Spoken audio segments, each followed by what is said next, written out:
이제 일본은 한국의 발걸음을 따라잡기 어려워 보입니다. CNN 기자는 일본과 달리 이런 혁신적인 기술을 세계 최초로 도입한 한국에게 깜짝 놀랐습니다. 그는 한국에서 어떤 경험을 하게 된 걸까요? 함께 사연을 들어보겠습니다. 안녕하세요. 저는 미국 CNN 기자 안나예요. 저는 다양한 나라를 취재하며 각국의 문화와 사회 시스템을 경험해 왔습니다. 이번 출장에서의 마지막 목적지는 일본과 한국이었고, 특히 어릴 때부터 동경해온 일본에 대한 기대가 남달랐습니다. 일본은 전통과 현대가 조화를 이루는 나라, 질서 있고 깔끔한 도시, 그리고 예의 바르고 세련된 시민들이 사는 곳이라는 인상이 강했기 때문이죠.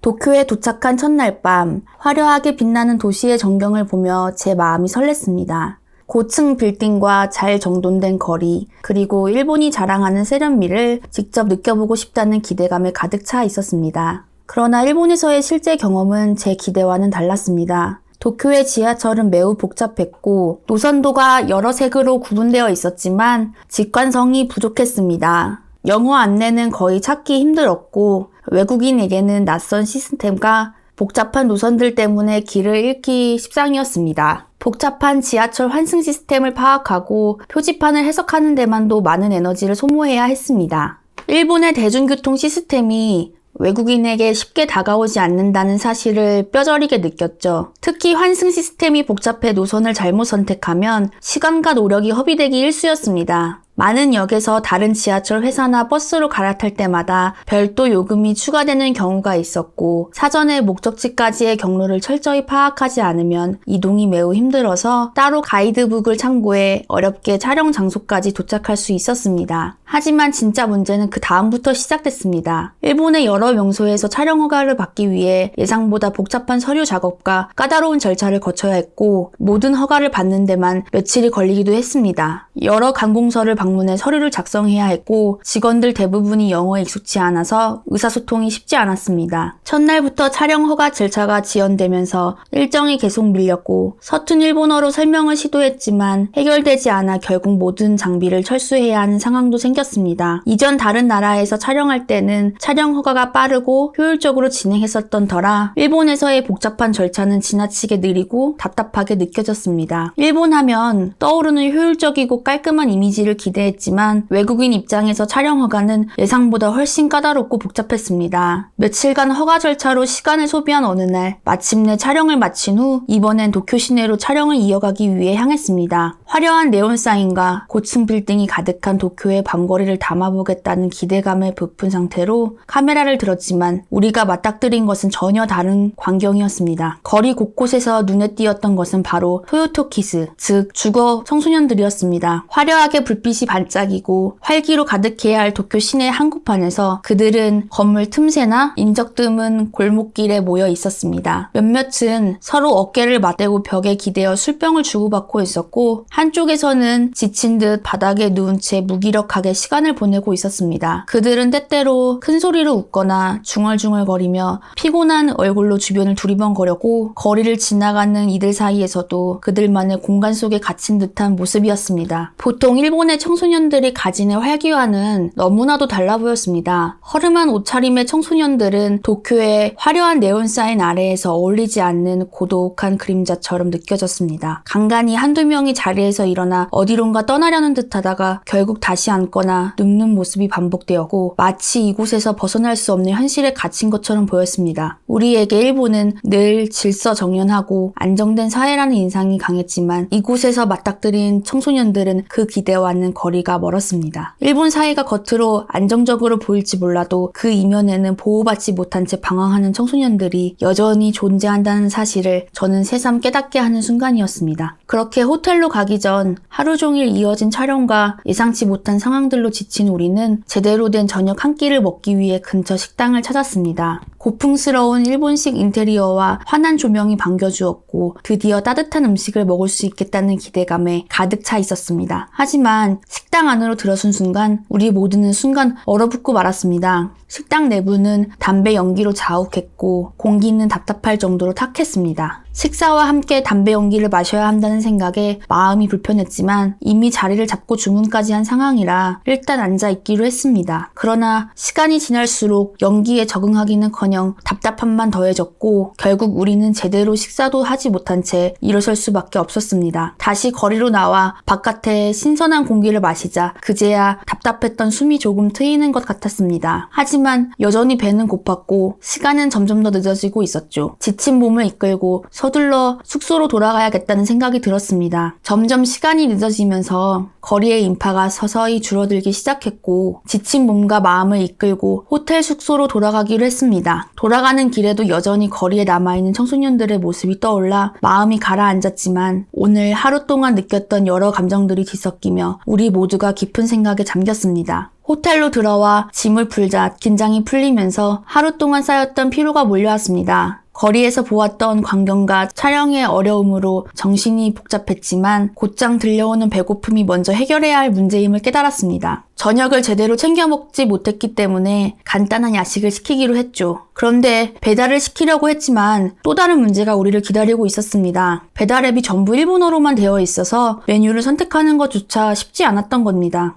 호텔 직원분의 도움을 받아 겨우 주문을 마쳤지만 배달 시간이 생각보다 훨씬 늦어졌습니다. 1시간이 넘게 기다려 받은 음식은 이미 식어 있었고 지친 상태에서 느껴지는 답답함과 허탈함은 배가 고픈 것보다 더 견디기 힘들었습니다. 그날 밤 저희 촬영팀은 복잡한 심정에 휩싸였습니다. 일본에 대한 기대와 현실 사이에서 느낀 괴리감을 방송에 어떻게 담아야 할지 고민이 깊어졌습니다. 겉으로는 질서정연하고 완벽해 보였지만 외국인 입장에서는 쉽게 녹아들기 어려운 이질감이 느껴졌고 치밀한 시스템처럼 보이지만 정작 외국인에게는 차갑게 느껴지는 일본의 모습을 어떻게 표현해야 할지 고심했습니다. 그렇게 기대감을 접고 다음 일정인 한국으로 발길을 옮겼습니다. 일본에서의 경험은 팀 전체의 기대를 무너뜨리기에 충분했기 때문에 솔직히 한국에 도착했을 때도 기대보다는 조심스러운 마음이 앞섰습니다. 그러나 인천공항에 도착한 순간 저희 촬영팀은 감탄을 멈출 수 없었습니다. 넓고 현대적인 공항시설뿐 아니라 마치 새로 정돈한 것처럼 반짝이는 청결함은 압도적이었어요. 입국 심사대로 향하는 길목에는 한국어, 영어, 일본어, 중국어 등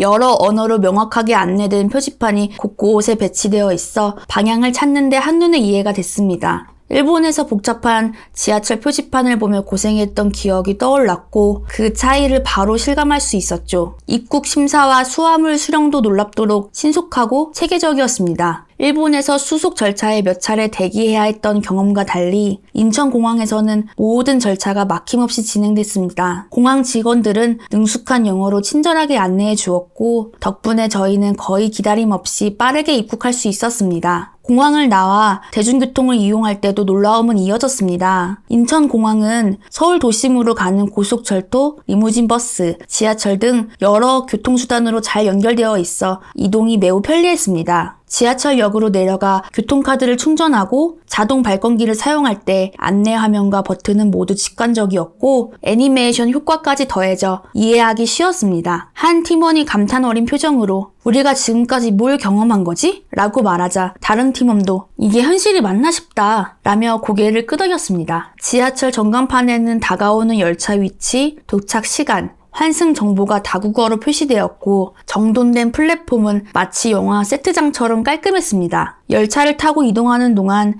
각 역마다 정확한 영어 안내 방송이 흘러나왔고 대형 전광판에는 다음 역과 주변 명소 정보까지 상세히 알려주어 다시 한번 감탄을 금할 수밖에 없었습니다. 공항과 대중교통 시스템에서 기대 이상을 느낀 우리는 첫 촬영을 마친 뒤 인근의 한국 식당으로 향했습니다. 일본에서의 식사 경험이 떠올라 기대 반, 걱정 반인 상태였죠. 일본에서는 실내 흡연 문제로 몇 번 불편했던 기억이 있어서 과연 한국의 식당은 쾌적할까 하는 걱정이 자연스레 들기도 했습니다. 그러나 한국 식당 입구에 도착하자마자 우리는 또 한 번 놀랐습니다. 외부부터 깔끔하고 환한 분위기가 느껴졌고 식당 안으로 들어서자 신선한 공기가 감돌았습니다. 다른 테이블들을 둘러봐도 담배 연기나 흡연석은 전혀 보이지 않았습니다. 한국의 대부분 식당이 실내 흡연을 금지하고 있다는 사실을 새삼 깨달으며 한결 안심이 됐죠. 테이블에 앉자 직원이 안녕하세요 라는 밝은 인사와 함께 다가와 미소를 지으며 메뉴판을 건네주었습니다. 한국어와 영어가 함께 표시된 메뉴판을 보면서 다시 한번 감탄했습니다. 일본에서는 메뉴를 이해하는 것 자체가 힘들었지만 한국 식당의 메뉴판은 직관적이었고 외국어 설명이 잘 되어 있어 주문이 한결 수월했습니다. 메뉴를 고르고 있는데 직원이 밝은 미소와 함께 물과 다양한 반찬을 차례로 내어주었습니다. 한두 가지가 아닌 여러 종류의 반찬이 테이블에 놓이자 우리 모두 신기한 표정으로 반찬들을 바라보았죠. 한 팀원이 이거 전부 무료인가요? 라며 조심스레 묻자 직원은 웃으며 네, 필요하시면 언제든 리필해드릴게요 라고 답했습니다. 그 말을 듣고 팀원들은 저마다 감탄을 터뜨렸습니다. 일본에서는 메인 메뉴 외의 반찬이 별도 요금으로 제공되는 경우가 많았기에 이렇게 다양한 반찬을 무료로 즐길 수 있다는 사실이 놀라웠습니다. 잠시 후 주문한 음식이 빠르게 차려졌고 우리는 신선한 공기 속에서 푸짐한 음식을 편안하게 즐기며 에너지를 한껏 충전할 수 있었습니다. 일본에서 겪었던 불편함이 모두 무색해지는 경험이었습니다. 식사를 마치고 촬영이 길어지다 보니 어느새 심야 시간이 되었습니다. 다행히 한국의 대중교통을 이미 한 번 경험했기에 큰 걱정은 없었지만 피로가 쌓인 상태라 빠르게 숙소로 돌아가 휴식을 취하고 싶었습니다. 우리는 가장 가까운 대중교통을 이용하기로 하였고 인근 버스 정류장으로 향했습니다. 그러나 버스 정류장에 도착한 순간 우리 촬영팀은 한국의 기술력에 다시 한번 놀라지 않을 수 없었습니다. 심야 시간에도 버스가 여전히 운영되고 있어 반가웠지만 가까이 다가가 보니 이 버스는 특별했습니다. 바로 자율주행 버스였던 겁니다. 이 버스는 도로 상황을 실시간으로 분석하고 장애물과 보행자, 교통 신호등을 정확히 인식하는 첨단 센서, 카메라 시스템을 통해 운행되고 있었습니다. 팀원들은 이러한 특별한 경험에 모두 흥분하며 심야 교통수단으로 자리 잡은 자율주행 버스를 보며 한국의 기술력이 얼마나 앞서 있는지 실감할 수 있었습니다. 안전하고 친환경적인 데다 실용적으로 운영되는 자율주행 버스를 통해 한국이 첨단 기술을 시민들의 일상에 어떻게 잘 녹여냈는지를 체감했습니다. 기술과 편리함이 조화를 이루고 있는 한국을 다시 한번 느끼게 해준 경험이었습니다. 우리는 무사히 숙소에 도착했고 늦은 시간이었지만 피로를 달래며 간단한 야식을 즐기고 싶었습니다. 한국에서는 심야에도 배달 서비스가 활발하다는 이야기를 들었기에 팀원들과 함께 배달 앱을 켜고 주문해 보기로 했습니다. 그러나 앱을 실행하자마자 우리는 잠시 말을 잃고 말았습니다. 다양한 음식점들이 여전히 운영 중이었고 메뉴와 설명이 영어로도 깔끔하게 제공되고 있었습니다. 일본에서는 배달 앱을 사용할 때 언어 장벽과 제한된 음식 선택지로 인해 불편했던 경험이 떠올랐습니다. 한국 배달 앱의 직관적인 인터페이스와 다국어 지원이 매우 인상적이었습니다. 궁금증이 더해진 우리는 몇 가지 음식을 선택해 주문을 완료했습니다. 곧바로 배달원의 실시간 위치와 예상 도착 시간이 표시되었고 덕분에 기다리는 동안 조바심을 느낄 필요가 없었습니다. 일본에서는 배달이 늦고 주문 과정이 불편했던 데에 비해 한국의 배달 서비스는 빠르고 간편했으며 이 모든 과정이 몇 번의 클릭만으로 이루어졌습니다. 주문한 음식은 생각보다 빨리 도착했고 포장을 풀며 한국의 배달 문화에 대해 다시금 감탄했습니다. 다양한 선택지와 정확한 도착 시간 안내, 그리고 심야에도 원활히 운영되는 이 서비스 덕분에 한국에서의 생활이 한층 편안하고 만족스러워졌습니다. 며칠 동안 한국에서의 취재를 마치고 돌아보니 한국에서의 경험은 단순히 효율적인 시스템이나 첨단 기술 혁신만으로 설명하기가 어려운 특별함이 있었습니다. 공항에서부터 대중교통, 배달 서비스, 그리고 매일 마주했던 친절한 사람들까지 한국의 일상 속에는 자연스럽게 스며든 따뜻한 배려가 느껴졌습니다. 취재 중 길을 찾기 어려울 때 한국인들은 먼저 다가와 친절히 안내해주고 더 세심하게 설명하려는 노력이 돋보였습니다. 촬영 도중 잠시 쉬고 있을 때 시원한 음료를 내어주며 격려해준 상점 주인, 무거운 짐을 든 우리를 보고 손을 보태준 이웃들까지, 이 모든 작은 친절이 한국이 정이 넘치는 나라로 불리는 이유를 직접 실감하게 해주었습니다. 일본에서 약간의 거리감을 느꼈던 것과는 달리 한국에서는 시민들이 외국인인 우리를 따뜻하게 맞아주었고 자연스러운 친근함으로 환대해 주었습니다. 한국에서의 취재는 이 나라의 기술적 발전과 함께 인간적인 따뜻함이 깃든 진정한 매력을 느낄 수 있는 시간이었습니다. CNN 기자로서 여러 나라를 경험해 보았지만 한국처럼 기술과 인간미가 조화를 이루는 사회는 흔치 않았습니다. 첨단 기술이 생활을 편리하게 만드는 동시에 곳곳에서 느껴지는 한국인들의 따뜻한 정이 이곳을 더 특별하게 만들어 주었습니다. 한국은 단순히 취재를 위해 들렸던 나라가 아니라 오래도록 기억에 남을 특별한 인상을 남긴 곳으로 기억될 것이라고 사연을 남겨주셨습니다. 이번 사연을 들으며 한국 문화에 대해 다시 한번 깊이 느낄 수 있었습니다. 우리가 흔히 당연하게 여겼던 것들이 사실은 한국을 특별하게 만드는 본질이라는 걸 깨달았습니다. 지나치기 쉬운 배려와 친절이 한국인들에게는 일상의 일부였고 덕분에 저희는 더욱 따뜻하고 편안한 시간을 보낼 수 있었습니다. 이 사연을 통해 한국의 매력과 따뜻함이 시청자분들께도 잘 전해졌기를 바라며 이야기를 마무리하려 합니다. 이번 영상이 한국의 숨은 매력과 따스함을 느끼는데 조금이나마 도움이 되었다면 구독과 좋아요로 함께 해주세요. 앞으로 세계 곳곳에서 만난 특별한 순간들을 여러분과 나누고 싶습니다. 한국의 따뜻한 마음을 전하는데 여러분의 좋아요와 구독이 큰 힘이 됩니다. 감사합니다.